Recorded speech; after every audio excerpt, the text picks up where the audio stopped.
I always like to start just to let folks know what we're up to. We've been attending quarterly meetings with folks from central office. We have people on the literacy task force. This was kind of a cool thing. So FCPS puts out this family engagement survey, and we've been nudging them to please disaggregate by disability. And for the first time, they did. So yay, I'm giving Amanda a special shout out for that. Thank you for pushing on that. And the special ed conference is coming up. Diane, gotcha. We contributed a bunch of videos to the exhibit hall for this year's special ed conference rather than proposing workshops. So watch for those at the special ed conference. Amanda, I have a bylaws-y question for you. On our slate tonight, we're just announcing it. Is that correct? We're not doing any. That is correct. Just Okay. announcing. The floor will open for further nominations the night of the election. Okay, fantastic. Thank you. Just wanted to double check on that. So yeah, we've been busy, and then we've got this event obviously, and one more event, and then our awards ceremony coming up. So things are moving right along. Let's see, Rich, why don't you give us our obligatory how we're doing finances? Okay, can I share screen, please? Oh, I'm sorry. Yes. You'd think by now. I get it. Hold on one second. Oh, there you go. Amanda got it. Yep. Awesome. Thank you, Amanda. Thank you. Okay, pull up the right window. You see the financial report, everybody, in front of you? Okay, good. So I'm obliged every time to go through a few things in here, and there's also one thing I need to announce to the membership about this as well. So income is coming in, it's pretty much down to a trickle now. We get like a couple memberships a month, but that's about it. So our membership dues are a little bit under budget for the year. That's close to offset by, actually, no, it's not, I'm sorry. Donations a little bit higher. Grants, we didn't get a second grant, so that's definitely putting us down, but we were planning on using reserve contributions anyway. Right now in the bank, we have almost, at the end of February, almost $12,500. Our biggest expenses that we're gonna have now and going to the end of the year are going to be related to teacher grants, which Lauren's going to be talking about in a moment, and then the remainder of our awards. So a big chunk of the $6,000 budget will be sent on the actual awards ceremony or an event and plaques and food and stuff like that. So keep in mind that this was budgeted high because we had to pay for plaques for last year out of this year's budget. So something I need to announce to everybody. So the last board meeting we've had, every month on the financial report, I have to list all the, and also on our end of the report, we have to list checks that are not cashed. And you can see there's 3 of them here for previous years. So actually, let me get to those in a moment. You'll see there are 2 here to me. Those are because I paid for the Virginia PTA dues and the PO box out of pocket. I can't sign that check to myself. So right now it's pending because I have to go see Michelle.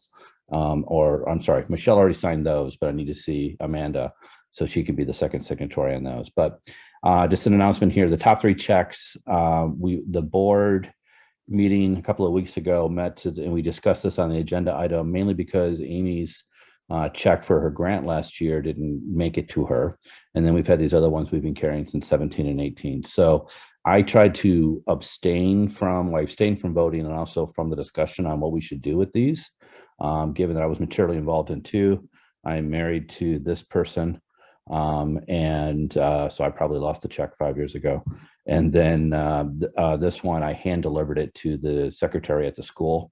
So I'm somewhat involved. But anyway, the board voted to stop payment on these 3 checks, even though the stop payment fee is technically a little bit above, but it's a good financial control. And then we're going to be reissuing those this year. So that's just an announcement there to make sure that there's no crazy thing here. My involvement in it, so there's no worry about fraud or anything else like that. I always try to stay so far away from that, it's ridiculous. So any questions from anyone about any of the budget stuff? I'm sure most of you aren't even looking at the screen right now. We are all looking at the screen. Sherry's not. We couldn't avoid it. Sherry's not. Just really quick, Rich. So the checks that never cleared, they were taken into account in terms of that money is reflected how in the budget? It's not for this So year. it just, it's never been taken out. It doesn't show anywhere as missing. It's still in there. No, it shows in those years, it shows as an expense. And then it was just listed as a check that's not cashed. Okay, So- but then once we cleared them, anyway. I Yeah. trust you. So the 17 check, and this was before me, and this 18 check were before me. I assume that those were in that year's financial report as expenses. I'll double check. I mean, I can get access to those records. But if they never cleared, that money should still be in the bank somewhere. The bank, it's in the bank. So the difference Okay. between cash and budget are two different things. So from a budget standpoint, it won't affect this year's budget, but they will Right. now disappear from the bottom of the thing down below, and then the bank account balance will go down by a corresponding amount. Does that make sense? Uh-huh. So like the big one, the grant check from last spring, that won't hit this year's budget as far as, oh no, we have less money to spend on grants this year, because it was taken into account last year. It was in last year's expenses. Okay, thank That make you. sense? Yep. Anything else, anyone? It was another hand. No, that was Diane. So, okay, with that, I'm done. Thank you very much, Rich. As always, appreciate everything you do. So thank you so much. Let's see. Lauren, I saw you. There you are. I want to play your video. Oh, so Lauren, you missed. My computer like totally crashed on me right before I was getting started up for this. So while you're talking about mini grants and ACSD, I'm going to reopen the cute little video, and then I can share it after that. Sound like a plan? Sounds like a great plan. Awesome, thank you. Lauren is our mini grants chairperson and is also on the ACSD, the Advisory Committee for Students with Disabilities. She's actually not the SEPTA liaison. She couldn't be here this evening. So Lauren, floor is yours. All right, so I want to tell you about the spring mini grants. So we recently approved 3 more mini grants that will be distributed out to teachers this year. One is to the music therapy program at Kilmer Center, and one is for a greenhouse at Robinson Secondary to help with their biology teaching. And one is to the library at Hunt Valley Elementary School to help with story time and other activities there in the library. So we're very excited about that. So that means looking at the combination of the fall and the spring grants, we have mini grants funded for every region except Region 3. So if any of you are a part of Region 3, please talk to the school staff and encourage them to apply for mini grants next year, because we really, really would like to fund mini grants at every region, and that isn't how it worked out this year. Sherry, you have a question? I do.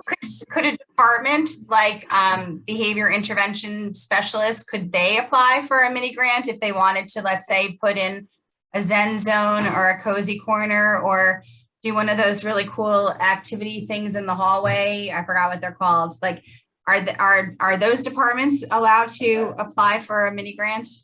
Yes, to all of the above. So any Fairfax County Public Schools staff member can apply for these. And then we, there have been sensory walks funded at some schools. And so in some cases, the principal has applied for a mini grant and it has been awarded. In some cases, it's been an individual teacher or a group of teachers that apply for these mini grants. So they can come in a lot of different ways. You have a question from Sherry as well. That was my question. I just lowered my hand.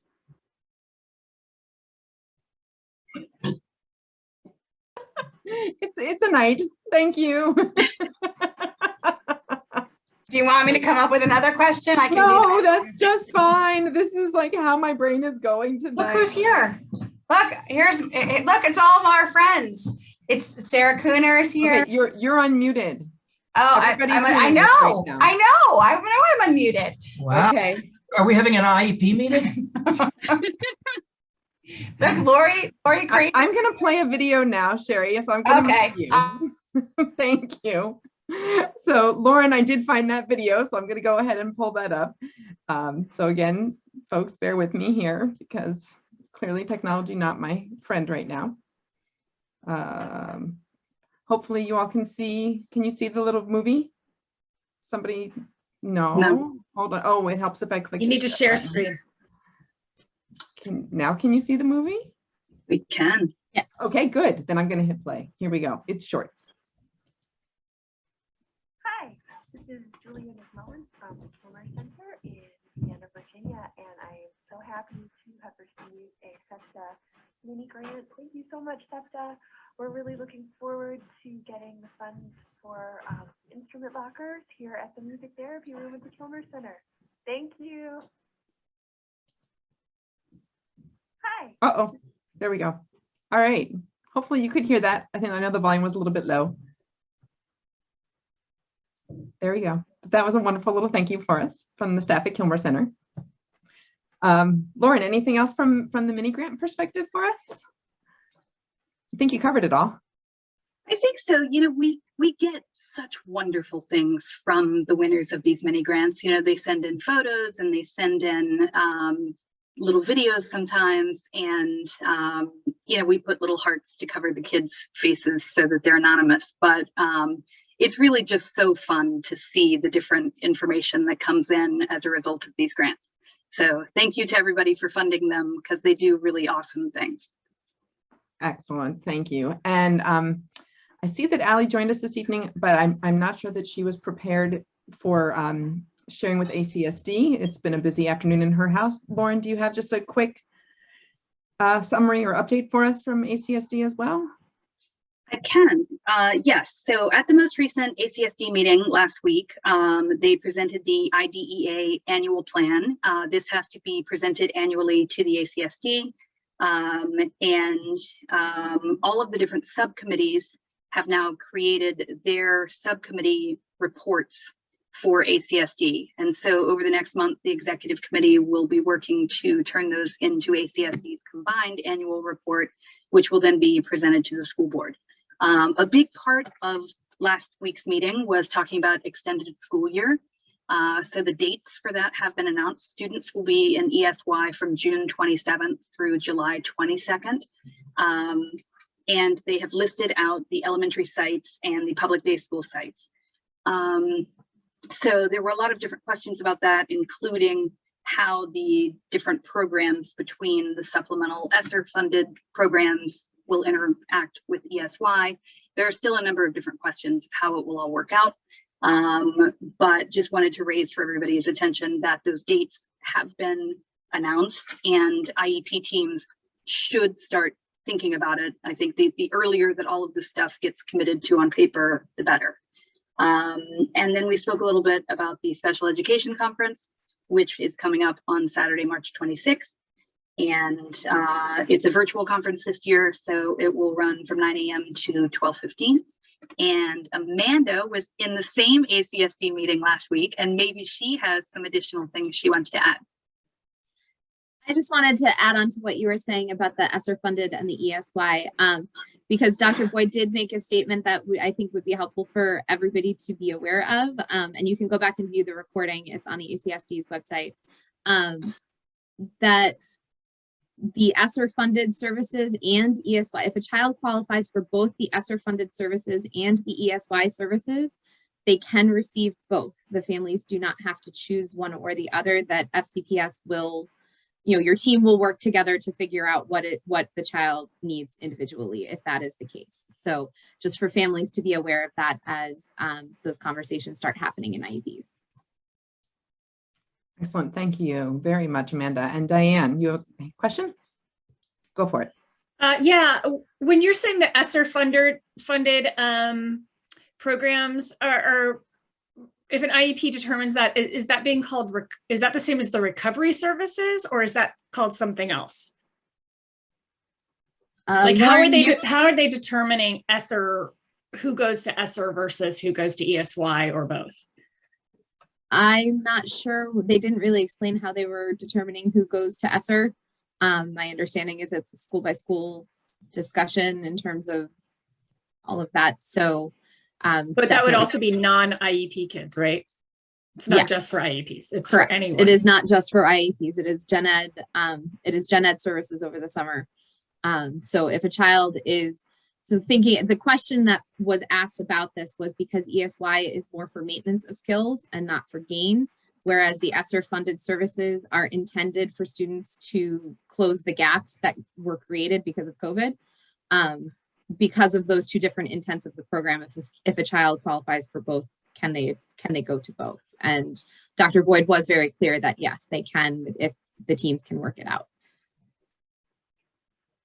And the ACSD discussed that additional communication to parents and to school staff really needed to happen because a number of these details remain fairly unclear, and parents and school staff really need for all of these details to be made clear and communicated openly.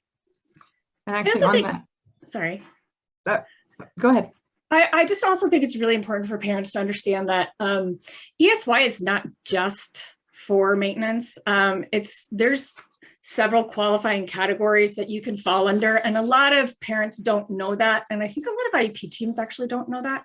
So I think that's important to remember, so you can look at the qualifying criteria and see if your child fits any of them, not just maintenance of skills or regression. And then another piece, I think I'm going to beat Sherry to it. Is No! ESY, would you like to say it, Sherry? ESY is not just in the summertime. ESY is anytime when there's not school in session. Is that what you're going to say, Michelle? That No, and your ESY services might not necessarily match up with the ESY calendar dates that have yes, been set. it's based on your child's unique needs and not on what the school system has decided. So an ESY can happen over spring break. It can happen over winter break. It can happen anytime when there's a need. Just, that's a pet peeve of mine, so. And I just want to quickly clarify something too, because Diane makes a very good point with the regression, and I certainly didn't mean to imply that ESY is for regression only. There are of course many other categories. There's 6 different categories to qualify under. But what my comment was more towards the goals that are created for ESY are not really created for significant progress. They're more, the goals that are created tend to be to make sure that the child stays on level by the time they get to the next school year. So that's more where I'm saying there's the little difference, and I didn't state it well. Sure. So thank you, Diane, for clarifying that. And on the note of the ESSER funds also, a lot of us have been curious as to where these millions and millions and millions and millions of dollars are being spent. And FCPS did just recently put together a lovely website that you can click around on, and you can see the plans for any school and what they are proposed that they're doing and what they're doing with their ESSER funds. And I'm sorry that I don't have that link right now, but Amanda is going to get it for us because she's awesome like that. So, I can say I personally looked up my own kid's school, and I was very curious about where the money was going to be spent and how. Heather, question. Does that website also have information about like how you know if a child will qualify for the funds, or like what the qualifications will be? Is that school by school? Yeah, I can speak and tell you from looking at my own school, it did define how they were selecting their target population. It did, okay. But it didn't go into a lot of details. But for example, at our school, they're targeting a bunch of kids based on the results of the SEL screener. And so I called up my school and said, my kid was absent the day that you gave the SEL screener. So should they be receiving services? Not quite sure yet. But it does go into detail for each school, the lovely, well written out plans and so forth. Awesome. Thank you so much. Absolutely. All right. Other question, can ESSER funds be used prior to summer direct to student? On an individual basis, I think it's just going to depend on your school's plan and how they've targeted the money to be used. I know that a lot of the plans are already up and running and ongoing. So Mary, I don't know specifically on that. It's a good question though. All right, let me move along because we have a great workshop. One more note from ACSD. The superintendent interviews are coming up. And so the board has asked for a representative from each of their advisory committees to sit in on those interviews. And so the ACSD chair will be sitting in on those interviews. Excellent. And I'm sorry, because I was looking at the agenda at the same time. Did you mention that the applications are open for people to apply to do the superintendent? Oh. So they are looking for community members to sit in on the new superintendent interviews.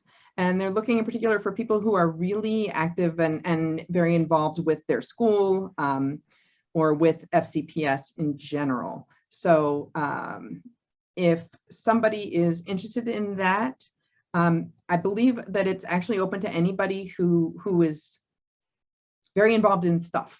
So if you are very involved in stuff, then you can maybe drop me an email if you'd like, president@fairfaxcountysepta.org, and I can pass along the link for you to send in an application. They are due on Friday. Heather, do you have a new question or is that an old hand? Old hand. Okay, Sorry. no worries. That's just fine. Oh, and I see that in the chat, we've got the links for the ESSER funding as well. So feel free to look that up and happy reading. All right, let's see. Oh, we have completed our school partnership, parent school partnership listening sessions that we were doing. Jen, I'll get to you in a second, with National PTA, and we still can be collecting results from other people who weren't able to participate. The links are in the agenda. In particular, we're really looking for folks who have kids in Title I schools or who are English language learning families and so forth. So we have an English and a Spanish link there. And if you are interested in taking that survey, please feel free to go ahead. And a big thank you again to National PTA, because for the work that we did with them, they're giving us a very substantial grant of a couple $1,000s. So we really appreciate their support of SEPTA.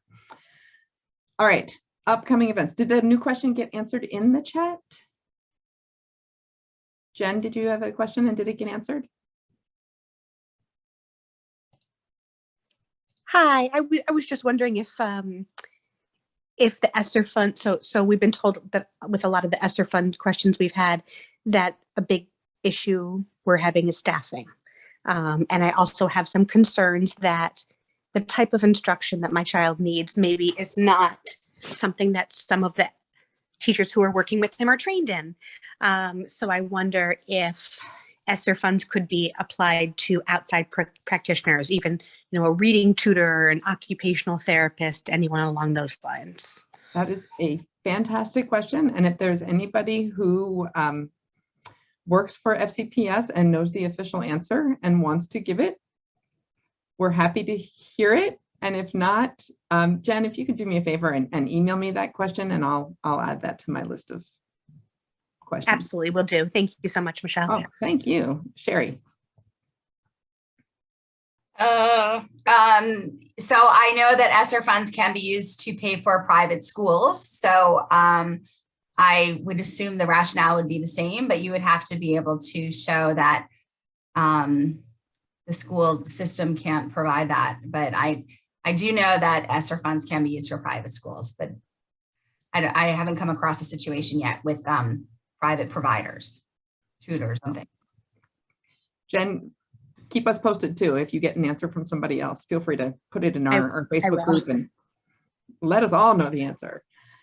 All right, let me see, moving ahead on our agenda, we've listed multiple upcoming events. So just really quickly, if you would like to come to the school board meeting, we are always looking for friendly, supportive faces to come to the school board meeting and show support for our school board that's been a wonderful partner with our organization. This coming March 24th, they're going to be recognizing Autism Awareness Month and also National Library Week. And, you know, our school librarians could probably use a little extra love too. So feel free to come to that school board meeting. You can sign up to make public comment and speak out in support of special ed or other topics that are of concern to you. And you can come up and smile pretty for the picture as well if you would like. The ACSD met this past week, so their next meeting is April 13th. Again, that's the Advisory Committee for Students with Disabilities. We, the public, have the opportunity to make testimony at those meetings, and you can just show up and sign up on the spot if you would like. You're supposed to submit written testimony if you can't be there by Tuesday night at 5 o'clock, or show up in person before the meeting starts. Amanda.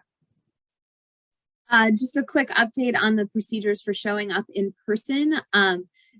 We recently heard updates that Gatehouse is now closed after 4:30 p.m. so that the parking garage doors are actually locked, and the ACSD members who come in public have been directed to email somewhere.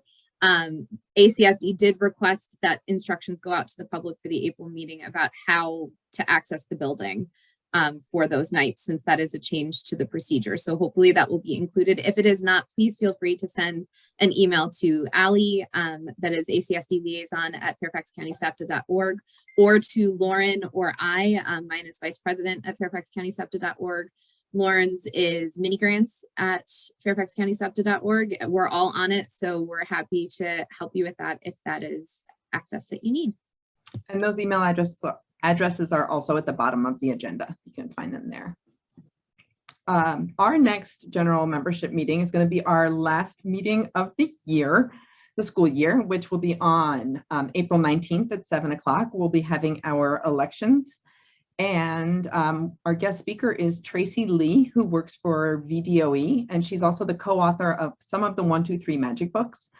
She co-authored the 1-2-3 Magic for Kids and the 1-2-3 Magic Workbook. And she's going to be presenting on communicating and collaborating with the school division. So that should be a really interesting one. So keep your eyes out for signups for that. And save the date. Saturday, March 21st is our annual awards ceremony, and hopefully we'll be able to do it in person this year, which will be the first time in 3 years that we've done it in person. So May 21st. Did I say March? Seriously, it is like an Ides of March day for me today. Okay, so I just apologize for that right off the bat. So Saturday, May 21st. Saturday, March 26th is the Special Education Conference. You can sign up for that on the FCPS Special Ed website. Again, keep your eyes out for the SEPTA videos that are supposed to be listed in the exhibit hall there. Okay, any other upcoming events that anybody wants to share about that I didn't include here? I mean, there's lots of conferences and speakers and things all the time. We try to post those up, but anyone have anything really, really awesome? Okay. Then in that case, I want to move on to new business, which would be the announcement of our slate. So I want to give a big thank you to Kathy, who's going to announce our slate in a moment, and also to Vanessa Winterhall and Diane Cooper Gould, who were our nominations committee chair people, or excuse me, our nominations committee members. We really, really appreciate the time that you all took to be looking through names and having phone conversations and all that good stuff. So, and the slate is, Kathy, I'm gonna turn it over to you. Thank you, Michelle. The slate is for President Amanda Campbell, for Vice President Lauren McCaughey, for Secretary Stephanie Smith, and for Treasurer Rebecca Leach. And we think this will really give us a good crew to be in charge of everything else. And SEPTA will be able to do just as much next year as they've done this year. If not more, or less, because sometimes less is more. So the nominations will be open on the day of the election to the floor as well. And thank you very much to everybody who was either considered or selected by our committee to be on the slate. I think it's a phenomenal group of people, and I'm really excited about it too. So thank you again, Kathy, to you and Diane and Vanessa. All right, before we turn things over for our speakers, and before we just officially adjourn, does anyone else have anything else that they have? Questions, topics,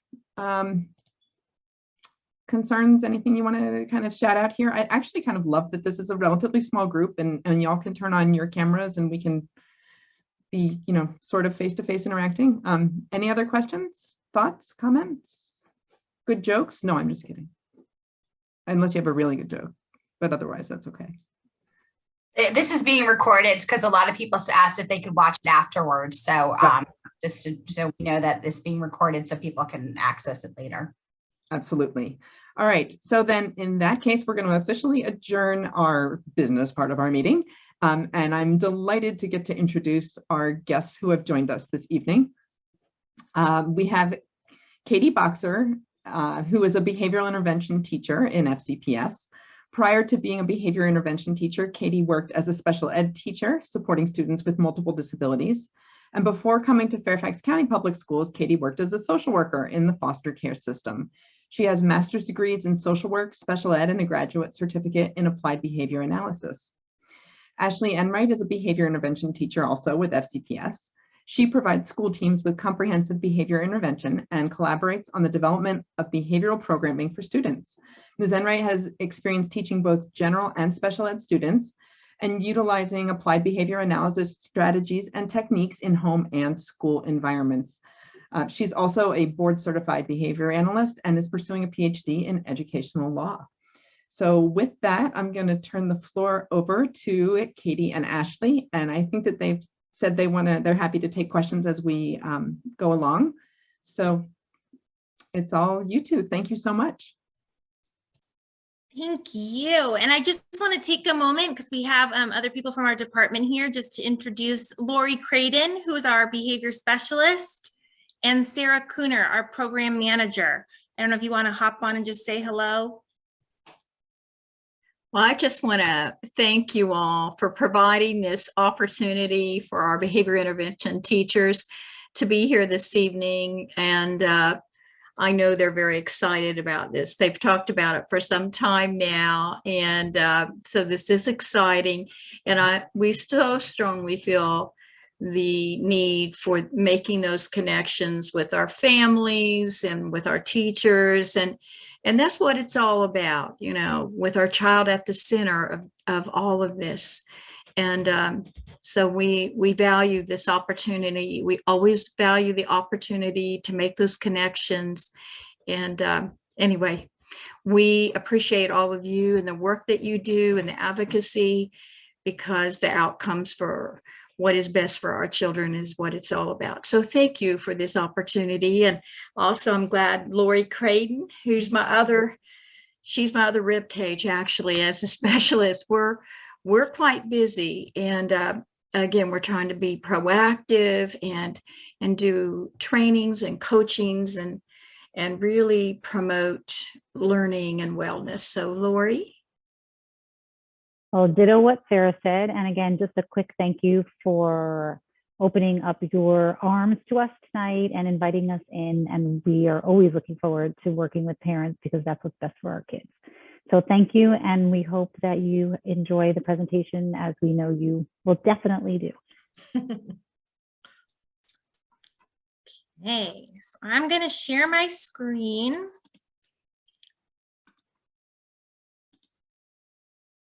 Everyone can see it? Yep, you're good. Perfect. So we've kind of already done introductions, but we're going to look at different elements tonight as we kind of talk about how things can work in just both the school setting, in the home setting, really looking at behavior as a function of communication, identifying various self-regulation strategies that we talk about and we utilize in schools, as well as what we can kind of utilize in home and how to build that up into the repertoire of the children that we work with.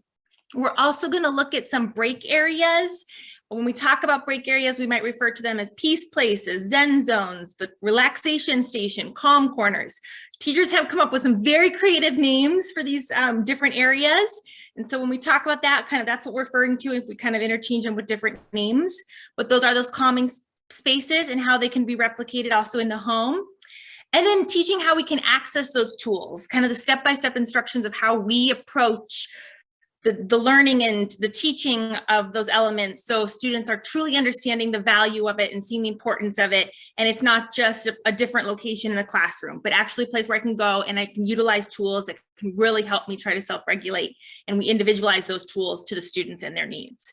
And how we can work together and how you can help us, the parents can help reinforce a lot of these strategies and acknowledge these positive behaviors at home. So feel free as we go through to put any questions in the chat. I know Katie and I will, and I'll probably ask Lori Craden just to help us identify if there's questions coming up in the chat, or use the hand raise button, or just jump in if there's something that we need clarifying. or any just additional things, thoughts, inputs, we're happy to hear. So when we know what we know about behavior, we know that it is a form of communication. And the behavior of individuals is their attempt to solve some sort of problem.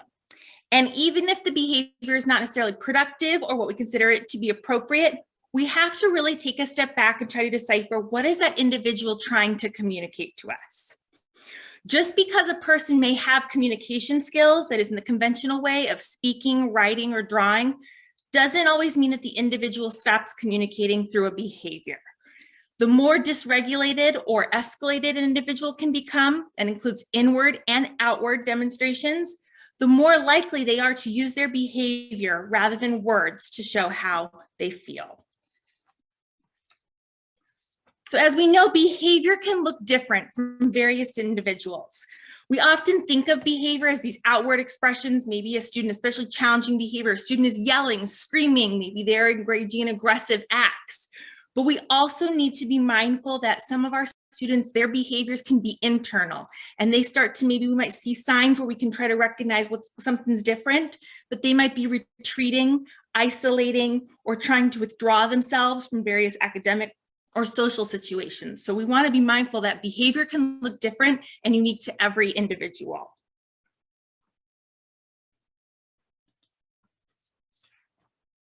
Again, we know that behavior is that way that the child is trying to communicate. It can be something from a level of a tantrum to just even maybe rolling their eyes with some of our teenagers as they start to get into that, and they're kind of just showing that something is bothering them or they're kind of feeling a different way. And understanding what their child is trying to express helps us better respond to their needs and helps us to learn how we can work with them to communicate in more positive ways. At its core, behavior is communication, and viewing it such will allow us to see behavior objectively and respond proactively. We know that through behavior, behavior can be increased, decreased, and it can be measured. And that behavior, behind the behavior is always a reason why. And we have to try to identify what is that why? Why are they engaging in these behaviors, and what is it that they're trying to communicate? So we know that behavior can be taught, learned, and modified, and it can be complex, but with objectivity, knowledge, and perseverance, we can make changes to teach proactive, pro-social behaviors.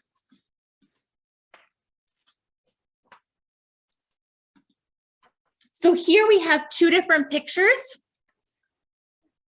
And if you take a moment just to look, we can identify that both of these pictures, through both of these pictures, the behaviors are communicating the same thing. One is just what we might consider to be expected and what people may call appropriate or pro-social behaviors. And the other might be considered inappropriate or called maladaptive behaviors. But overall, behavior is that interaction between an individual and the environment. Behaviors are often learned from the experiences and interactions we have with our environment. When we talk about behavior, we often look at the behavior, but we often look at the antecedent. What happens immediately before the behavior? For example, was there a demand placed? Did a preferred activity end? Or maybe there was a transition. Then we look at that behavior, which is one's interaction with the environment. We often try to identify it to be measurable, observable, and objective. And then we look at the consequence. What happens immediately after the behavior? But consequences are not synonymous with punishment. So we're really truly looking at what happens immediately after that behavior. Did something get removed, or did something, maybe there was a redirect or a prompt that was given? We also know that behavior change, we have to have a proactive approach. It's a process that takes time, and we have to apply different strategies for each individual. We want to approach behavior in a positive and proactive way. And one of the simplest ways to do this is to catch the child when they are doing what is expected, trying to find when they're doing something right and give them that verbal praise, as well as maybe, depending on where they're at, maybe a tangible reinforcement. And we'll talk later a little bit about that reinforcement aspect. We also know that consistency is important. We know structures and consistency play a huge role, but consistency doesn't mean 100% of the time. We're really trying to do the best that we can and to honor and reinforce those students as they are demonstrating those appropriate behaviors. We also want to remember that behaviors are skills that can be taught just like math or reading. And we do this through various teaching approaches and providing feedback, as well as through the natural reinforcers of feedback within the environment. So when we think about learning and we think about individuals who are dysregulated, we kind of have to look at what elements are needed in order for that learning to occur. So we know that when an individual or a child is dysregulated, they're not in a place or they're not ready to learn. And this actually even applies to our own individual selves. Several items need to be in place for learning to occur. So we have to look at those physical needs. Are those physical needs being met? Is our behavior communicating that we are hungry, tired, or ill? Second, are we providing children with the opportunity to learn and incorporating various teaching styles and modalities, accommodations, modifications that meet their needs? And then lastly, asking that question, that do our children have the skills, the self-regulation skills that are needed to learn? And we must be careful not to make assumptions that those are automatic in the individual. We have to really look at, do we need to build up those skills and teach those skills if they don't already have them in their repertoire? So this is just an example of something that does not work. And I think we can all agree that never in the history of calm down has anyone actually calmed down by being told to calm down. It usually escalates or it helps add to the kind of the challenging situation. But we do know some things that do work that we are going to touch upon tonight. So when we're talking about all this, we're really talking about self-regulation as a whole. And it is the ability to inhibit and regulate emotional and behavioral responses and read and respond to academic and social situations.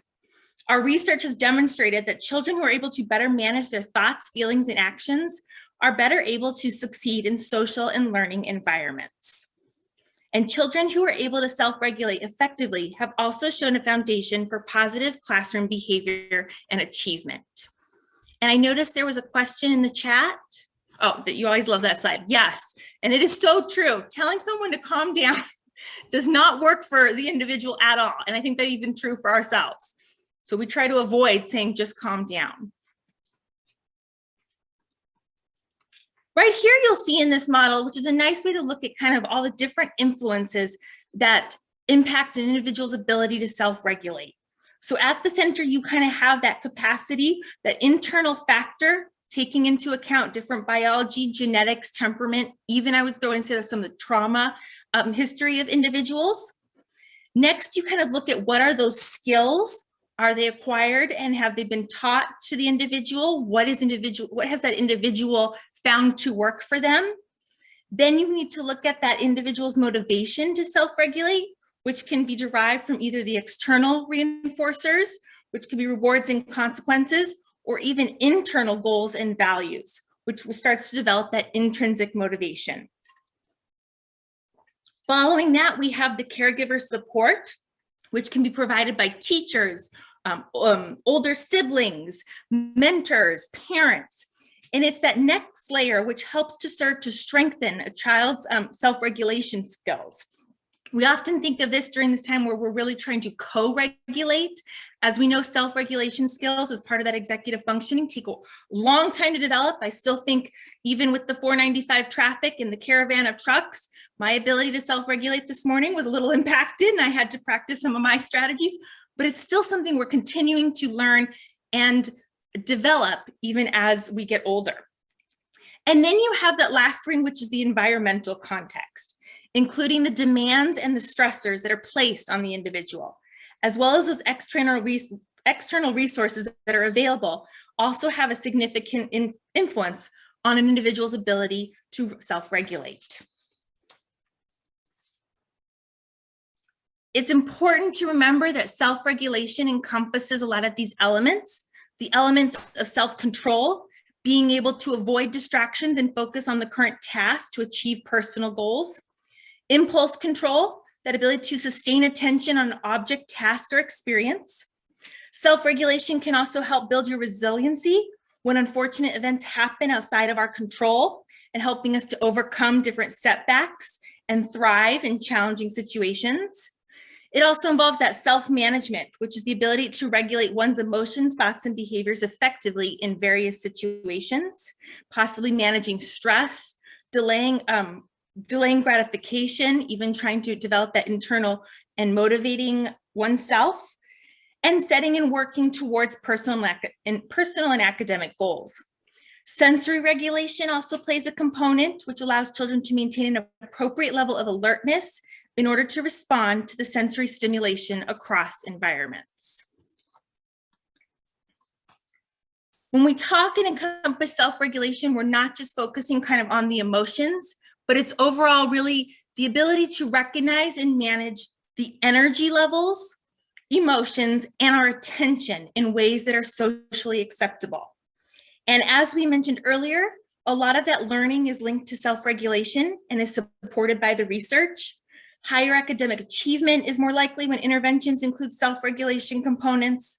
Self-regulation abilities have a stronger correlation with school readiness. And that research has shown that teachers, as well as supportive adults, can have a positive effect on students' self-regulation skills.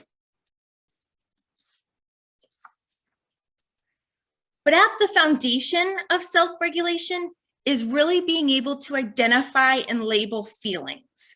So when we talk about self-regulation and as we move forward, we're going to talk about different strategies, but what we're also trying to build is working with the individuals, working with the children to understand and identify what it is and what it looks like, what it feels like for them, because we know it can look different for everyone.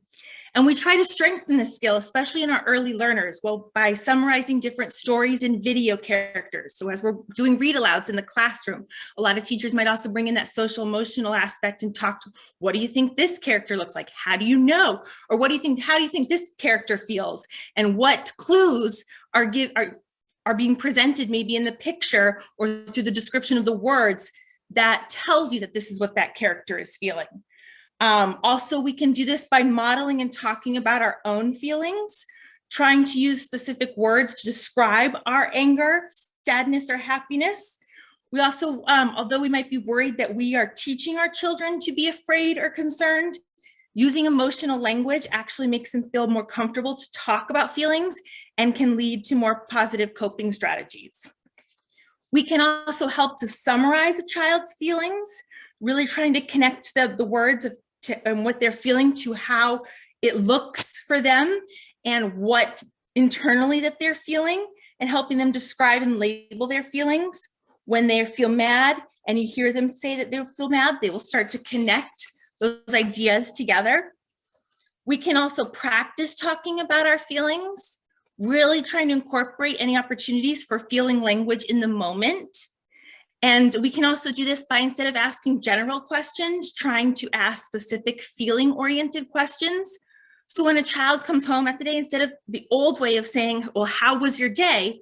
We can try to start to ask, tell me 3 things that made you happy, or what made you worried today, or identify something that made you proud, and encourage them to start to use those words and connect with those different types of feelings. So they start to stream and get understanding of more emotions and not just the happy, sad, or feeling angry. It's also important to talk about feelings of happiness. Sometimes we tend to, with feeling, try to go to always like worried, frustrated, anger, but we still want to incorporate those feelings of happiness. And then as they grow in their ability to use these more complicated emotional words, they'll start to be able to describe situations and what it feels like for them when they're feeling frustrated, feeling proud, feeling disappointed. And it's also important to remember that we have to allow the children to have feelings. We can't always be there to fix the problem, and we often want to run to fix the problem, but helping them work through and problem solve when I'm having these feelings. What is it looks like and feels like for me? And then as we move forward, talking about what are the appropriate responses to these feelings, which is going to lead us into really talking about the different self-regulation strategies. Thank you, Ashley, for setting that up. That's perfect. So I love I love that identifying strategies and or identifying emotions really correlates to what do I do now? You know, once we've identified our emotions, our students need to explore and investigate for themselves, like, how do I handle these emotions? I think as parents and educators, we have this thing out in the world called the hidden curriculum, and we think our students just learn just by osmosis sometimes, and sometimes we can't always assume that, and we have to dig a little deeper in helping our students identify strategies that are really going to help them. So what we want to do when we begin that process is we want to give our student a voice, and we want to have those conversations and talk to them about what does help you be calm, what does help you self-regulate. What you see on the screen is some examples of self-regulation strategies, such as reading a book makes me feel good, you know, squeezing a little fidget ball, or, you know, coloring for 5 minutes, or closing my eyes for 5 minutes. Going for a walk. I think Sherry earlier was talking about sensory walks that we have in schools. So some of our kids really do love doing that, and it helps them kind of redirect their thinking away from what they were experiencing and help them calm down. Listening to music, a lot of my secondary kids love their music, and it really, a few minutes with some songs really help them self-regulate. So we really want to invite them into the conversation. You as parents certainly know your kids really well, and so partnering with you in that way is helpful to us, because you can identify and help us identify some of those strategies that you notice about your son or daughter at home that we can incorporate into the school. So this is just a start. Often what we can do in school and what you can do at home is create a working space that we shared earlier. Ashley, will you flip to the next slide for me? You're my Vanna White, switching over to the next slide. Is we mentioned calm corners. So we are creating toolboxes. We're trying to help kids create toolboxes. We're creating spaces within our classrooms, and we're trying to create a culture of normalcy around this so that students have a space where they can go, and it's for all students, not for specific students. Because again, I think when we only put it in place for certain students, there becomes a stigma around it. And there's been a lot of research about calm corners or Zen zones, whatever we want to call them. And I think they are of value when we instruct them and when we teach them and when we have the right tools in that space. I think if we just say, this is the Zen zone or this is the calming corner, and don't have that instruction around these spaces, that's where the concept gets lost. So we really want to work on instructing in those areas. So Ashley, will you go to the next slide for me? Yeah, before you just move on, Katie, I did want to share too that I know we looked at some of these and we think this is very at the elementary level, but I have to say I was working with a teacher today at the high school level who has created a little space in her classroom that has a puzzle, as well as kids can come up throughout the different periods and kind of work on the puzzle. And as well, in little folders, she has Sudoku puzzles or these little word brain things, and just some fancier coloring sheets. That is just a nice tool that works for the different grade levels. So it's not just something for like our younger students. That's perfect. And I love that you're sharing that. And it is, I mean, in foster care, we did this too. It's not a foreign concept, but I love that it's making its integration into the school. So that's amazing. And as well as you can, once we collaborate and we figure out what those strategies are, you can include these strategies in your child's room. You can include them in a space, as you see on the screen here, where it might not be in the room, but maybe they want a break, but I have nieces and nephews, and I have a nephew, you spoke earlier of anxiety, and he's got high anxiety, and he loves his strategies, but he doesn't love to be alone. So his space is out in the living room in a beanbag chair where he can still see people. He doesn't really want people to pay attention to him when he's regulating, but he likes to know that they're there and they're present. And so you can have these spaces anywhere. So some basic components to think about when creating these special spaces for our children are proximity. So this is a space away, even just a few feet, like I mentioned, my nephew, from his family, he's in the room, or in the classroom, it's just a few feet away from the larger group. It doesn't always have to be a space outside of the classroom. And that's what we want to keep our students in with the group as much as we can. If they need to go, you can certainly create a space outside the classroom for our teachers who might be in the room, but we want to kind of have choice and option in that way. Space where a child does not feel like they're being watched.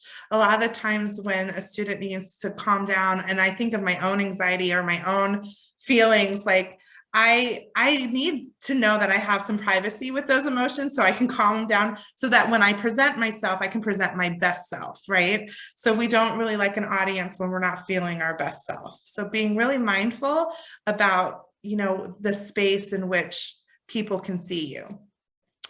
In schools and with especially younger children, it should be a space that we can still be monitored. So at school, we have a responsibility for safety for our students. So we really encourage our teachers and teams to be able to, you know, just drop a line of sight to make sure that everything's still okay and that they are in fact calming down and don't need that extra support. So sometimes you may need to consider, based on age or based on, you know, what they're feeling in the moment, that you can still monitor your child in this Zen zone or calm corner. Ashley, can you go to the next one? So comfort. One thing is a comfortable space to sit. We want to make sure that have them help you design it, you know, have them help you tell you what they want in it and provide individual tools that can help the student relax. These tools can be bought as a preference, or what I've seen some families do is do a DIY with your student or your son or daughter and create your own fidget. I mean, we have a lot of creativity and a lot of cool kids out there that love to, and then they get proud of their tools that they make at home. So these are just some examples of a sensory bottle, a mini keychain made with beads and rings, or a baggie. If you have really young kids, they love these sensory baggies where it has gel in it, like hair gel and beads and things like that. And they just kind of go mindfulness and just playing with it. So really being thoughtful about what kind of tools we're using and involving them in that and giving them that voice of what makes them comfortable. Ashley, can you go to the next slide for me? So basic timers. Just because we have a calm space doesn't mean that we can't have parameters around that space or check-in times.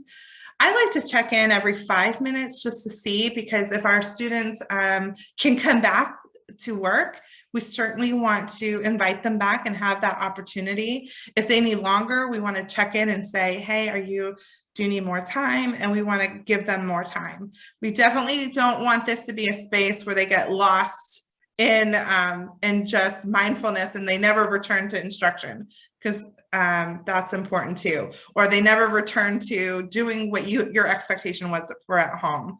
So something that you could do is use a visual timer where they can see the time change. And then also use a encouraging word to kind of guide them back, and a reminding word to let them know that this will be there for them if they need it again. So they can always return to this space. Let's give it a try. And kind of be their cheerleader and encourage them to do the tasks that we have for them to do. We, again, include student voice to make a specific plan if needed.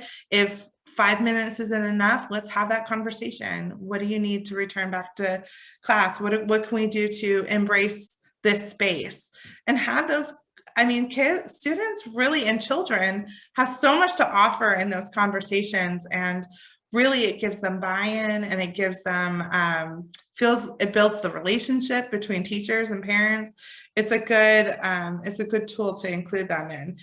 PACE, actually, which is a positive and aversive childhood experience group, they're called PACE, and they study a lot of trauma in children and a lot of aversive and positive behaviors, and they research a lot of this, and they created this blog with a lot of these basic components. And they said one of the primary concerns that often comes up with the calming corners is that students who do not need it will use it. or that students will misuse or overuse it. We highly recommend opening up to all students at first, and this is in the classroom. While there are likely some students who you know would benefit from it, we never know which students are barely hanging on and need that opportunity to calm down. So additionally, it is okay to place rules and parameters, which is what we just shared with you today, around the tools like this. But if you start out by only allowing certain students to use it, it will create a stigma to using it. And the area is likely to go underutilized or have an adverse effect. In addition to that, as with any change, it may take some time to incorporate this into your normal culture of the classroom or at home. It may take some time to make it part of your routines or to really have some power and value to your students. So it takes practice, and we're going to talk to you today about how to teach that skill and how to practice that skill. But it is worth the effort. As students realize that you want them in the room, that you want them with them, and that you are willing to bend over backwards to keep them in the room, this will improve their attitude towards you and school, providing an impact that truly cannot be measured. So that is kind of their last comments about the power of these rooms, or the power that these spaces and these strategies can have with our students. So Ashley, can you go to the next slide for me? So when we put this all together and what we see in our kids, we always kind of relate our understanding of behavior back to the crisis cycle. And when we think about when we want to teach this, we want to connect our feelings to this experience. And we all know that we have highs and lows, and it feels like this roller coaster ride. I really love this graphic because it really expresses in imagery what I feel when I have big emotions or small emotions. And these emotions can be sad. And just like Ashley said, they can be super happy and excited, almost too much, right? Where we have to wind ourselves down. And so strategies are not just for sad and frustration. It's also, hey, I'm super hyped up. I need to calm down. I remember being a swimmer in high school, and I'd go to late night practice, and after practice I was revved up, and I would always have to do an activity to kind of calm me down before I went to bed, because I was just so, my adrenaline was going. I was feeling all the emotions and couldn't get myself to calm down. So we have to remember that calm down strategies can be used for excitement, super excitement, and also sadness. But we want to think about when we can teach these strategies, because when we're super hyper or super frustrated, that is not the time where we're paying attention, or we're willing to pay attention, or listen to somebody trying to tell us what to do, right? I remember, think of last time you were frustrated and when somebody told you what to do, just like that calm down slide, like you didn't want to listen. So you got to look for those teachable moments and those opportunities where you can learn. And a lot of that is at a calm state. So let's go on and let's see how we can teach these strategies. So let's talk about when to teach these strategies. We want to carve out time in the day. We want to find those calm moments, right? So we know our students, we know our children best, and we can kind of identify patterns of behavior. When Bobby comes in the morning time is the best time because he's the most fresh before the day starts, right? So it might be in the morning is the best time, or maybe it's after lunch. It's a nice calming time for him and they want to talk about, and that would be the best time. So think about those patterns of behaviors and identify when those calm moments occur most for your student or for your child, and then create those. You can also create learning opportunities throughout the day. So as parents, you can certainly do that in your homes by setting up a situation where you're allowing them to kind of say, hey, you have to do the dishes, right? So that might be a frustration activity. And then you can say, if you don't want to do it now, you can go take a break for 5 minutes and then come back and do the dishes. So you might want to kind of incorporate some of that instruction within your routines at home, or capture them naturally, right? We never can predict sometimes when our students would get frustrated, or when our children get frustrated at home. You can't always predict what events are going to occur. So you want to look for and capture those moments. I used to tell people who I worked with when I was in the classroom that the school is my classroom, that it's not just the four walls of my, because it's true. And I just kept trying to capture those moments where I could generalize a skill or those teachable moments throughout the school day. So we can do that in our community, we can do that in our homes, and just looking for those teachable moments. Ashley, can you go to the next slide for me? Awesome. So here's the steps. It's not magic. There are steps to do this. So steps to teach the skill. We want to introduce the skill. We want to explain it. If it has a certain word or vocabulary to it, we want to kind of share what that is. What is a break? Some people think a break is I broke a toy, right? So what does that mean in terms of strategies and calming? You might need to offer an example of that. Provide a rationale. What's the why behind it? And describe and demonstrate, practice, and give feedback. And then we want to generalize that skill. So we're going to break these down in the next coming slides, Ashley. Good. So the first one is we want to give the skill a label. Don't be vague, be very specific. You want to really define the skill for clarity and put things into context. So using words or language that's understandable to them, or if it's not understandable, then being mindful that you might have to teach what that means. So really introducing the skill, and don't be vague, be very general and be very specific as to what you're trying to teach them. Step 2, we're going to provide a rationale. We're going to give the reason why the learning this is important. We're going to embed it, a motivating factor that is meaningful to the student. So if they have a natural desire to want to be something in the future, they have goals, right? How is this applicable to their overall achievement, to their goals? Is a really good way and a motivating factor that is meaningful to them. So that requires us to have good relationships with our students. That requires us to have conversations about goal setting and what they want out of life, out of the future, and connecting this to that. Step 3, how does this describe or demonstrate the skill? We want to think about these questions. How will the teacher describe or demonstrate the skill? How will the parent describe or demonstrate? We're in this together. So we want to generalize the skill. We might have to teach it in multiple environments. So that's why it's important for you to kind of know how to teach the skill as well as teachers, because we want to generalize it. What will be used? Are we going to model the skill? Are we going to use visuals and social stories? Are we going to use sorts and video clips? What is our modality of teaching? I love this because I like to get theatrical with my kids, and we kind of have a fun moment when we demonstrate the skill. It can be play. So when we talk about play therapy, this is a good time to play with your child and teach them the skill. And this is a fun way to embed it. And it's one of my favorites. I just love this part. Okay, step 4 is the practice. So we're going to role play. We can have contrived settings. We can be in a small group. Again, play, behavior rehearsals, and we can look for those teachable moments in the natural settings on the playground or in a larger group in the classroom. Are all important places to practice. And then we're going to reinforce. So what reinforcement or feedback will be provided? We need to think about the different types. Is it verbal? Is it gestural? Do you give them an opportunity to have video feedback? You guys just got reinforced today, right? From a school who you gave grant money to. And that's kind of heartwarming and reinforcing for us to give back, right?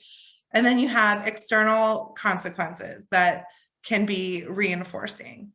So what makes reinforcement so valuable? This is the secret, right? And the secret is really to get to know, and again, get to know our students' likes, our child's likes and dislikes, get to know what really gets them going and excited. Is it ice cream? For me, it might be extra sleep these days. Is it time outside on the playground? So really thinking about and personalizing reinforcement. We work a lot with our families doing reinforcement inventory, interviews, to really know what motivates our kiddos when they need it. Some of that reinforcement, Ashley, will you go to the next slide? Could fall in these categories. ultimately, we want everyone to feel just successful from a natural reinforcement of accomplishment. I did it, or just kind of finishing. I know I felt that when graduating high school or graduating college, I felt that natural sense of reinforcement. But sometimes our kids don't feel that and they need a little more. So I often equate this to the love languages. That's a popular book that a lot of people can relate to. And it's the 5 love languages. And it's like, what is your love language? Is it social reinforcement where you get a high five, or a certain person comes up and gives you a hug that you did a good job? Is it an activity that you get to go bowling, or you get to go to the movies, or something fun outside? Or is it that tangible where you get a toy, or your favorite night out at a restaurant? So thinking about the different types of reinforcement is important, because I think we all have a love language, and this kind of speaks to that, right? And so we want to identify, like, what kind of reinforcement does our student or our child really benefit from? Okay, next slide. Then the next thing, so we want it to be positive reinforcement. We're trying to avoid bribery, and I really like this image, because I know as teachers, sometimes we often confuse the two, and we really want to make sure that positive reinforcement is it within the adult control, and we want to give a preferred item contingent on an appropriate behavior. So I'll give you some examples in a minute, but what that does, it increases the strengths and maintains the appropriate behavior for long term, whereas bribery, it's just a short-term fix, right? We want to use positive reinforcement to encourage the reoccurrence of that positive behavior over time. And it's favorable to the learner, because when they do that skill, they get that desirable reinforcement. So step 6 is, what will systematic generalization look like? We want to think now about, where does this skill need to occur, and what settings? Is it multiple settings? Is it a specific setting? We really need to think on that, and that's where we want to practice this skill. We want to practice it in different environments. We often want to practice it at home. And then we want to translate it over to school, and thinking about, where that needs to occur and with whom. Who does it need to occur with? Does it need to occur with a babysitter? Does it need to occur with parents, with teachers, with clinicians, if our students do that? What kind of prompting does the student require as they're learning that skill? And then, of course, reinforce, because that really strengthens the probability of that behavior happening again. Okay, let's go to the next slide. So let's do this. Let's see what this might look like in practice. We kind of wanted to give you a model of what this conversation and this instruction might look like. And we chose breaks for this example. So step 1, we're going to introduce the skill. So you might say something like, today I want to show you how to take a break, or define a break. A break is when you take a few minutes to rest your brain, right? Everyone needs a break from time to time from working hard, or when something frustrates us. That's the when. When do we do this? And then you might move to step 2. So what's the rationale? Why am I doing this? A quick 5-minute break can help us calm our brain so that we can finish our work or meet that goal, right? Fill in the blank, meet that goal. So for me, sometimes I need to take a bathroom break in the middle of the day just to kind of pause from all the things I'm thinking about of how I can help, how I can do my job. So I think there's coffee breaks for adults. So adults in the workplace do this. So you can make those correlations between your own life and what your student or child require. The next thing about describing or demonstrating, one of the tools that we shared with you is a social story, and I'm going to share with you in a minute. But I made a couple fun social stories about how to take a break with students, and I made one for school and one for home, and they love this Bitmoji thing. So you can kind of include them in. Sometimes you can include pictures of your student or child within the story, and it's just another way to describe and teach that skill in a story form. So we're going to go ahead and show you an example. So this is how to take a break at home. And this student actually designed, I am only chuckling because I'm remembering making this story with this kiddo, and he chose the pictures, and he chose like how to create an emoji, a Bitmoji that looked like him. And so again, personalizing it is important. It says sometimes people can feel angry, mad, or frustrated, and we can even write the story together. And then we can go to the next slide.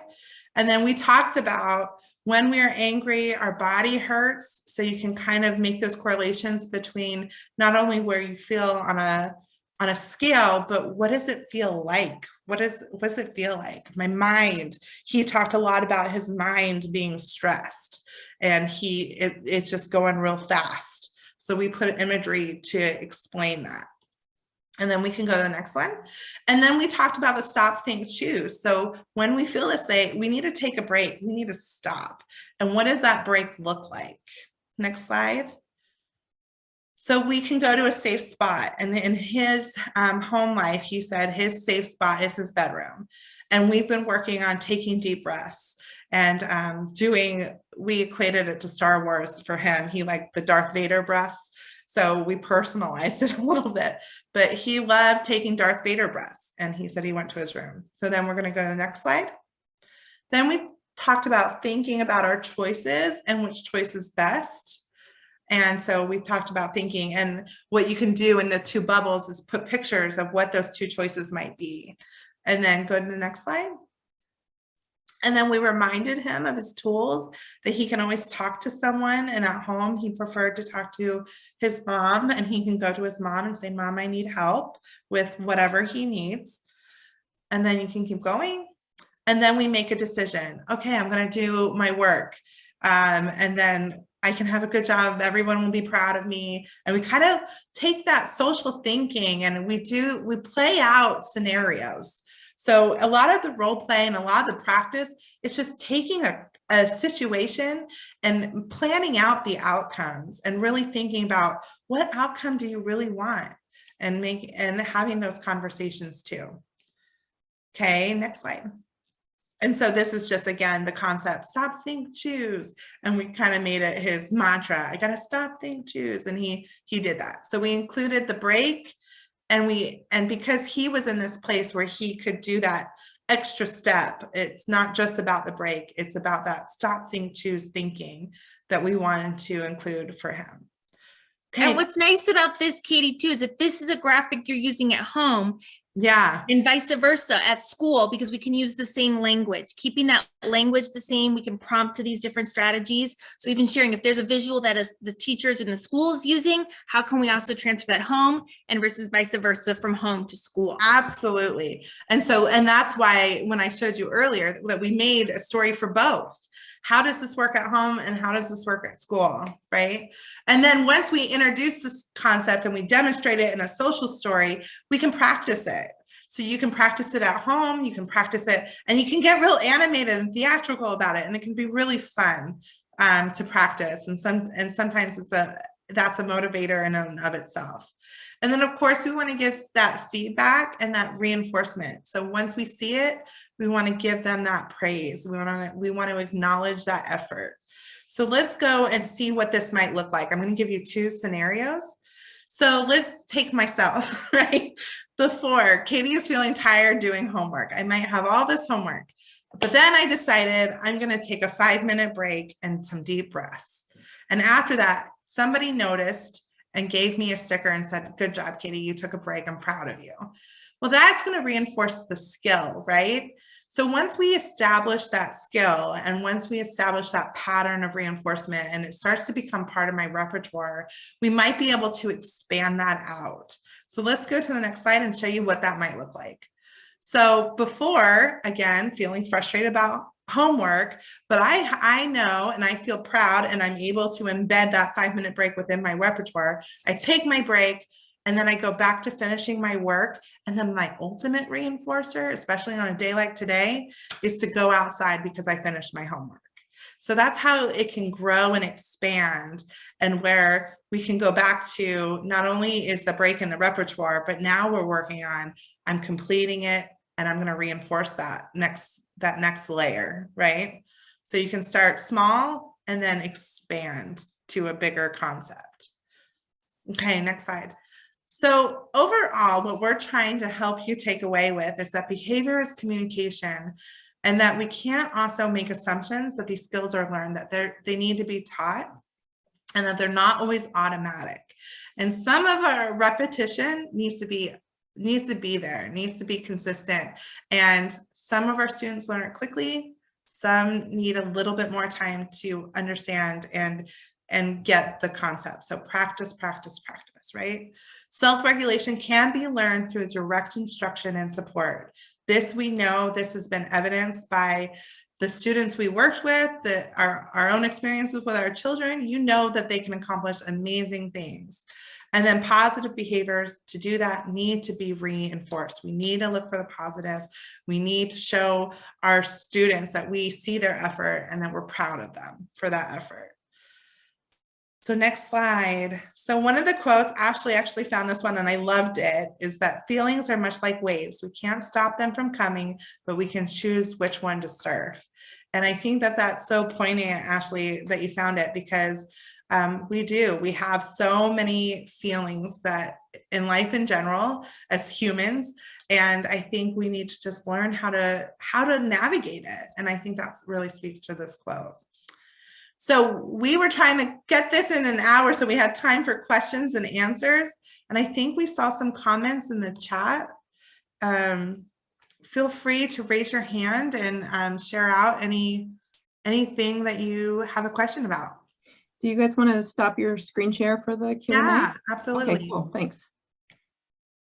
So we have a good question. Do you have any recommendations for children who very deeply argue that taking breaks means that they are worse than their peers or will not agree to take a break in or out of the classroom?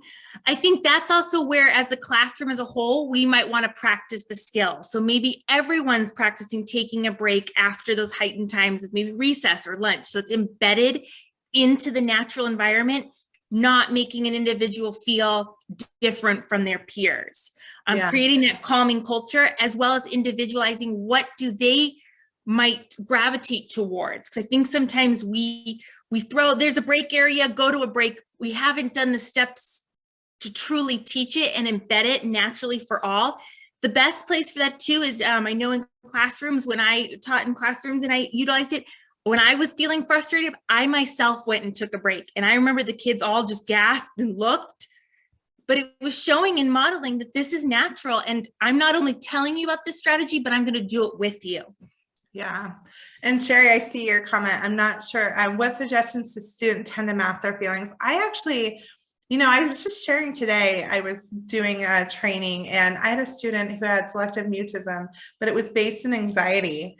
And I worked so hard on that relationship that eventually over time, I think it really is trust over time that our students begin to kind of take down that wall of masking their feelings and being more comfortable. I think it's a real relationship piece is a big one. And I remember this student, I was recalling this experience with a student with selective mutism. It did take time. It took me about a month because he had about a quarter of the year where we were writing notes and dictation. And then I learned a lot about his past history, and it just took a second to kind of break down those walls,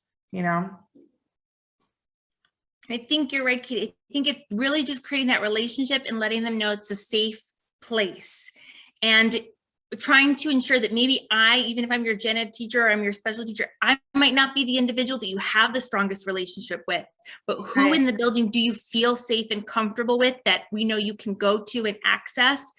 And I also tell some teachers, some students don't always want to share their feelings, but at least maybe we talk about it through other characters that maybe they can relate to, or other stories or videos, and kind of trying to talk and kind of come at that approach than maybe directly asking the child, well, let's talk about your feelings if they're not one that wants to open up. And we have to be creative, unfortunately, with a lot of our students. Absolutely. In different ways. And you get to learn, and some take a little bit longer to kind of unravel and piece together. Caitlin, I love your story about your minimally verbal kiddo now says break. What an accomplishment.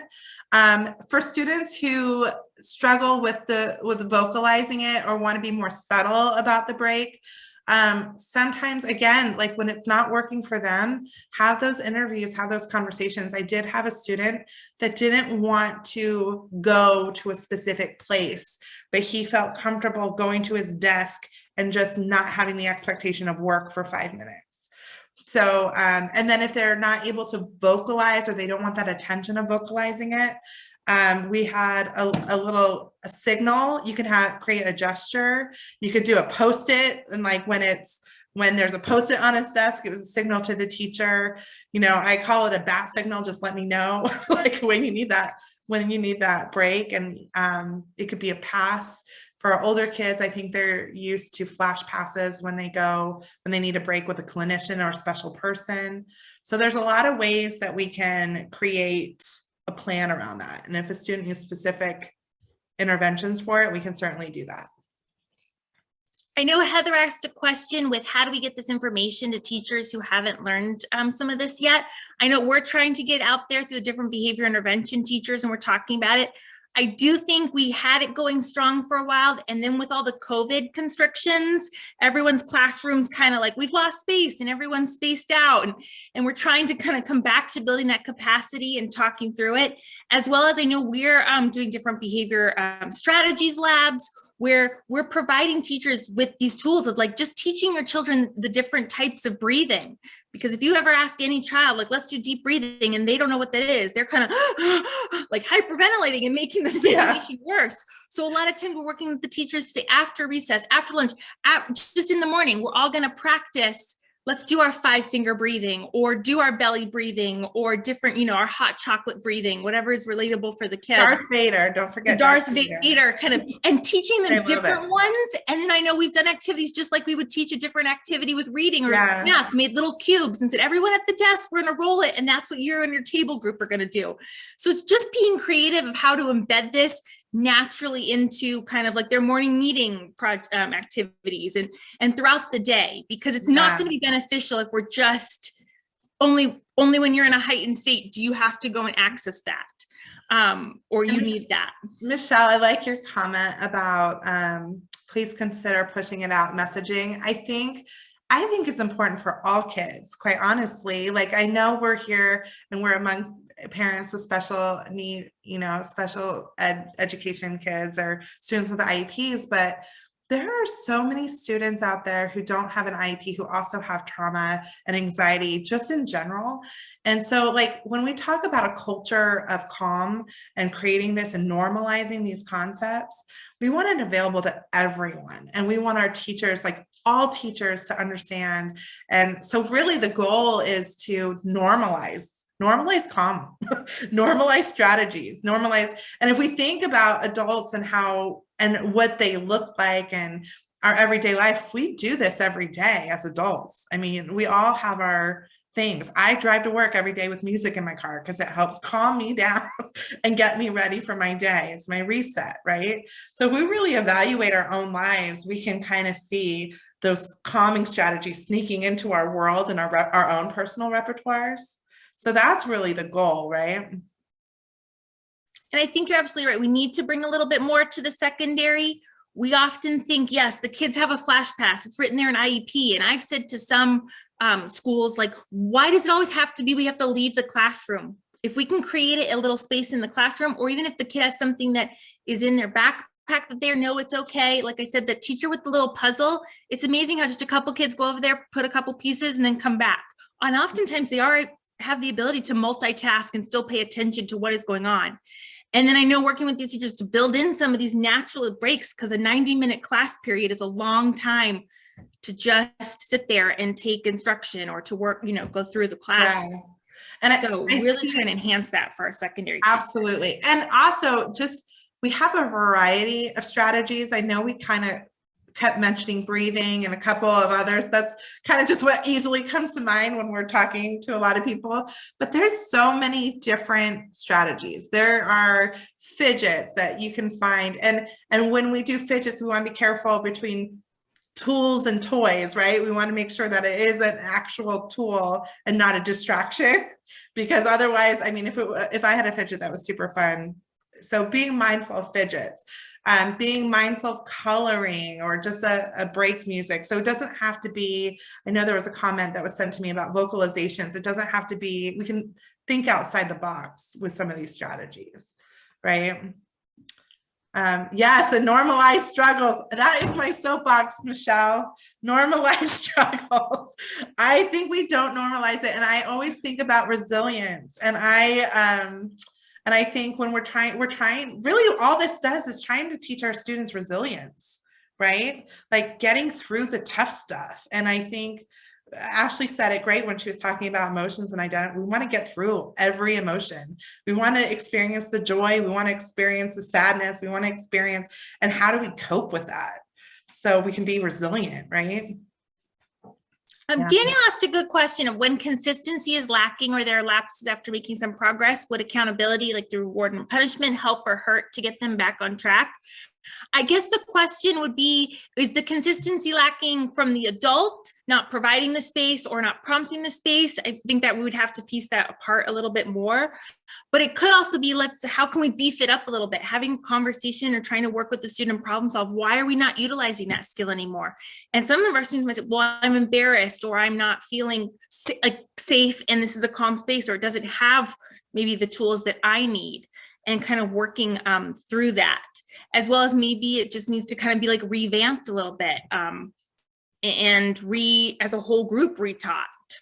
I kind of also wonder, to that point, consistent language. Like sometimes, you know, parents and teachers, we describe things differently, but we're on the same playing field, but it might confuse. Sometimes there's confusion in that.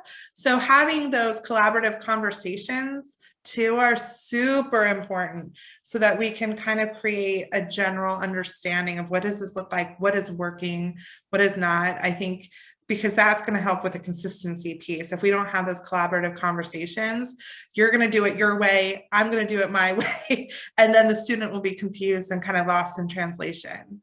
So having those collaborative conversations are huge. Sarah, you're going to love this one because I do agree with it. How can parents help us enhance our ratios? I'm a big fan of that one. You answer that one, Sarah. Yeah. That is music to my ears right now. You know, there's so much that we want to do. And as you can hear with the excitement of these two wonderful ladies that have shared just a fraction of the things that we want to share with our staff and our students, is having the time to be able to do these things proactively. And not just thought of as someone that is there for a crisis. We want to be ahead of that. We want to be proactive, and we want to be able to go into those classrooms and actually provide that information on topics such as this, and then being able to demonstrate, and then go in the classroom and coach and model. And that does requires more staff, I think, to be able to go to a deeper level that we really want to do. And we know that our staff are trying, but we also know that our students deserve the best. And that's the one thing I can say about our team, is that we are truly committed to this. It's not just a job, it's a mission. And I say that from the bottom of my heart. And I know these ladies that I'm surrounded with this evening feel likewise. And our staff is really giving it all they can. So in all seriousness, how can parents help advocate for more of this type of support in the schools? I know that, you know, obviously funding is an issue. Do you think that it's more advocating at our school level, advocating at the state level? What are your thoughts on that?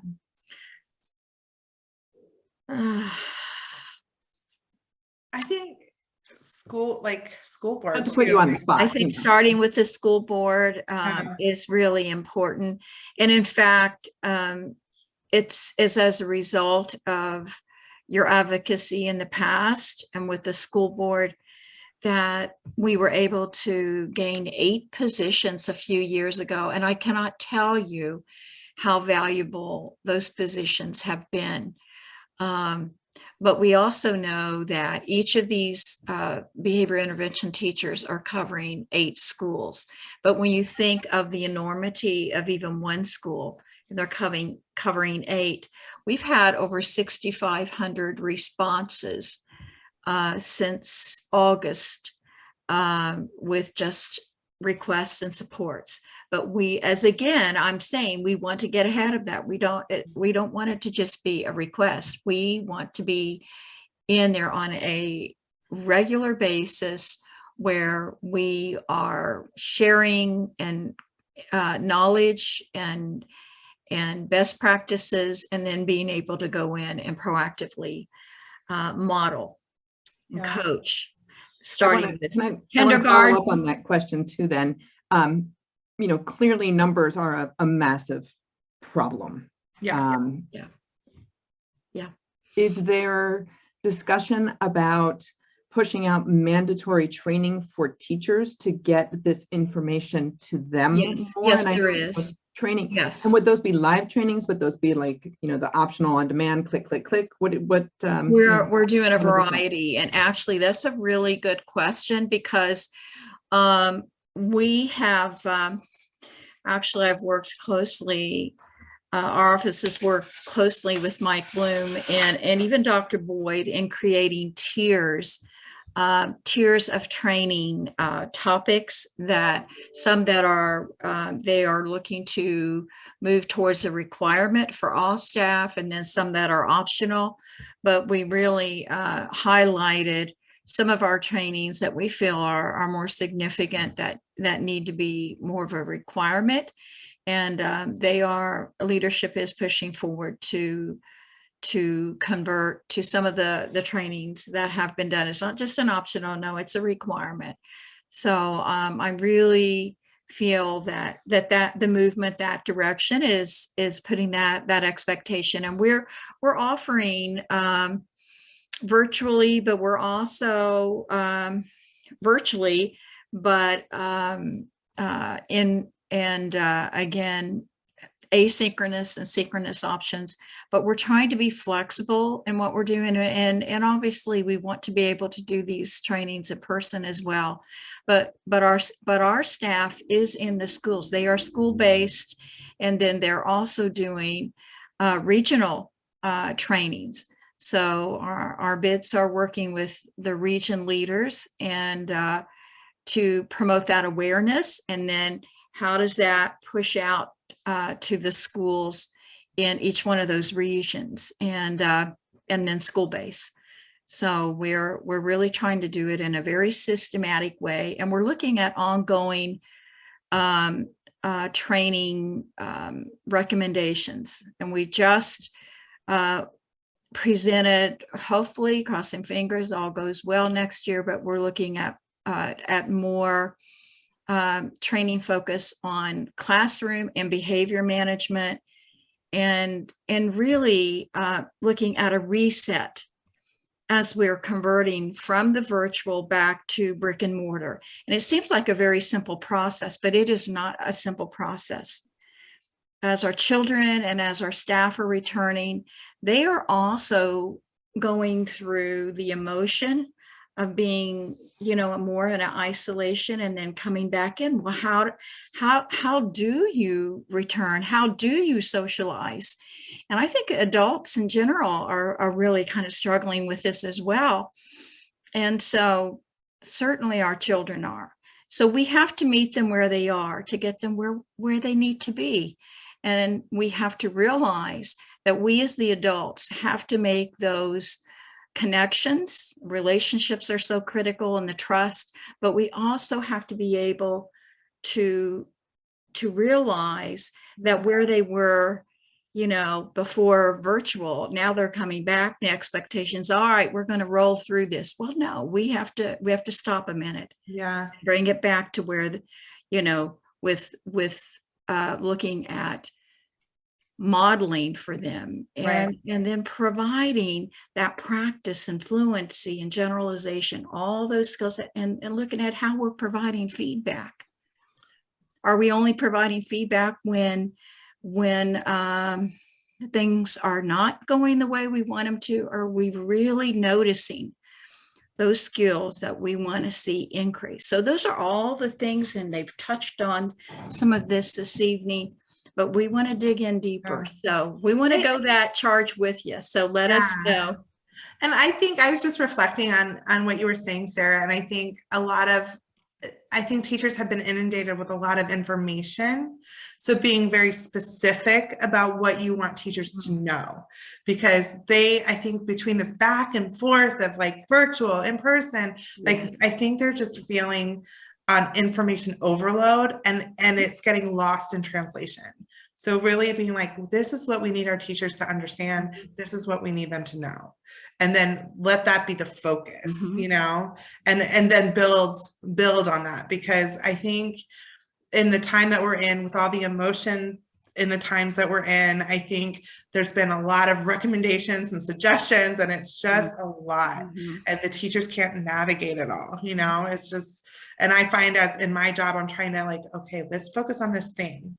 Like, let's focus on this thing for this student. Let's focus, you know, like, let's just bring it down. And so I think being very methodical and thoughtful about what you want teachers to know and learn, you know, Getting back to the basics. Yeah. Getting back to the basics and starting with basic routines and procedures. We have to get back and practice. And then build out strategies, That's build out exactly reinforcement, and build, you know, it's just, it's a lot. Yes, it's a lot. And that's where the coaching, that's where these extra positions would be so valuable, because we want to go in and help model and coach and give them the support that they need. And we now have a lot of new teachers, you know, so we want to make sure that we're keeping the momentum going. But anyway, I've said too much, but thank you all for this opportunity. We want to work with you. We want to partner with you. And we care about these children. Thank you. Thank you for having us. You energize us. I hope we energize you. I really get the vibe. I know Ashley, like, Lori's up there at the top. She just stays the course with us. Lori, is there something that you want to share? I guess we're getting close to. And I think the biggest thing I want to just point out, and Caitlin said this earlier, I think your child popped in and photobombed and said, hey, those are my strategies. Those help me in class. Like, that's the message. Like, the kids said the message more so than what we can ever kind of accomplish. That's awesome. I'm going to have a mama moment. This is a brain tumor kid who has progressed a full year's worth in reading in one semester because of the strategies. We got him to a school where he has the support around him, and he is completely changed and bloomed as a child. Totally different. He's verbal, he's writing, he's doing all of these things, and he's helping his younger brother regulate. It's remarkable. And that's amazing. We came in, I was like, what do you need for your calm down corner? We bought everything for these teachers. Just please know that as parents and as support, we are in your corner, and like, what do you need? You don't need a pizza, or heavens, no more mugs. What can we provide for you? What can we give you? And you're the one standing on the wall for our children, and we see you, and we know how tired you are. And I'm so glad you're getting that vibe. But resident encourager here, please know that we see you, and we know that it's, you know, pressure, under pressure. And just thank you for your time and all of that. But yeah, you got to see it in real time. Thank you so much. Lori, what were you going to share? The only way our students and our children, speaking as a parent, can make progress is if we work together. And the fact that you joined us and invited us to be here tonight just shows the strength in that desire to partner. And we're really beyond grateful for that, because as mentioned earlier, all we want is the best for our kids. And that is only going to happen with these continued collaborations and partnerships. So thank you very, very much. It's really much appreciated. And thank you all for your time and for your belief in our kids. I know that some of the things that you have said, I think, have been really emotionally hit home for many of our parents who are online tonight. And so, on behalf of all of us, hopefully we all took something away. Thank you for all that you're doing. I wish that we could clone you all and have a reasonable ratio to get this messaging out. And the amount of support that the kids and staff need right now is just astronomical. And so, thank you for hanging in there. And I think that, with that, we'll pretty much kind of call it an evening, and thank you for your time. Do some self-care, get off the computer. No more work for you all tonight. Thank you. So thank you for joining us. And again, if parents want to reach the bit for their school, I apologize if you had said this already. How can they find their bit? I believe it's on the web page, right? On our FCPS web page. I can double check that and I'll send you the link if it is. Okay, I know there used to be, so there probably still is, but that would be the easiest way, you all think, to find. Are they listed? Are you all listed in the school's staff directories? Well, the Parent Resource Center, and we work closely with the Parent Resource Center. Actually, we've done a lot of trainings for them. The program manager there, Mary Beth Harrison Cunningham, she knows us well, and she should have the list, but that's a good question about the specific bit. I know in every school, so they're assigned to 8 schools. So if you ask your principals and you say, I really would like to connect with the bit or have a bit attend one of the meetings, they absolutely can reach out to Lori or myself, or they know the bit, so they'll reach out to the bit directly and connect you, right? Yes, I don't believe I have just put the link to our public facing website in there, and we do have some trainings for parents, asynchronous trainings that you can access as well. I don't believe our school assignments are listed there, but you can reach out to either Sarah or myself or your school. Like Sarah said, your school will definitely know who the behavior intervention teacher is. They know. Great. And you mentioned the PRC as well. I know that they also maintain a YouTube channel with recordings of lots of the presentations. So I would encourage people to also go ahead and seek out those resources too. So, all right, let's call it a night. You got lots of thanks coming in. We really appreciate you coming and sharing your wisdom with us. And we thank you for all that you've done and wish you good luck getting through the school year.